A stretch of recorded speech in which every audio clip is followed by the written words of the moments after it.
A Minnesota police officer specially trained to determine if someone is under the influence of drugs arrests a postal worker having a medical emergency.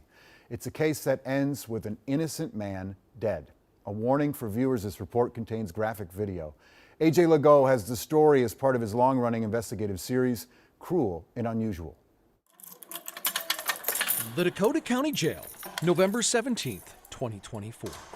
Kingsley Bimpong flops around on a cell floor. It's horrific video to watch. He's lying in his own urine. Guards walk by and look in as part of their legally mandated well-being checks, but for hours do nothing. Nothing until it was too late. He was suffering immensely. Katie Bennett is a lawyer representing Kingsley's family. She's suing Dakota County, but says the real story starts hours before Kingsley was booked into the jail, unable to even stand on his own, accused of a crime he did not commit. Which makes it particularly hard to watch him suffering from something at no fault of his own. The story starts here, at the United States Post Office's Eagan Distribution Center. Kingsley works the night shift. He began complaining of a headache and then just vanished from his job. Records show an Eagan police officer spotted him driving his maroon car the wrong way on Pilot Knob Road, in oncoming traffic, bumping into the center median. He was pulled over. Maroon Ford Edge registered to a Kingsley Bimpong. According to the police report, Kingsley was extremely confused, did not know where he lived, and did not know where he worked, even though he was wearing a USPS vest. Hey, Kingsley. Yeah. Where do you live? I don't know. Kingsley just kept repeating, "I don't know," and was unable to do standard field sobriety tests. And things just go downhill from there. There was no sign or smell of alcohol. Hey, if you're free, can you come over here, please?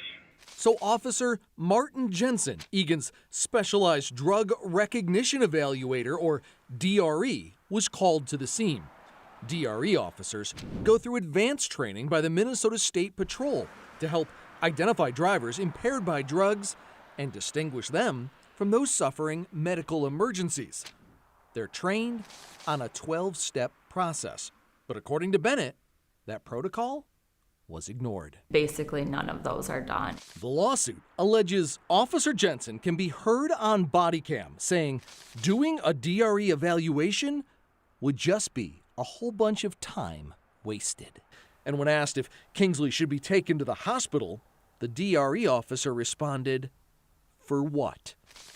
Kingsley was arrested, charged with DWI, and taken by Officer Jensen to Dakota County Jail, where he was so disoriented he was unable to even complete booking.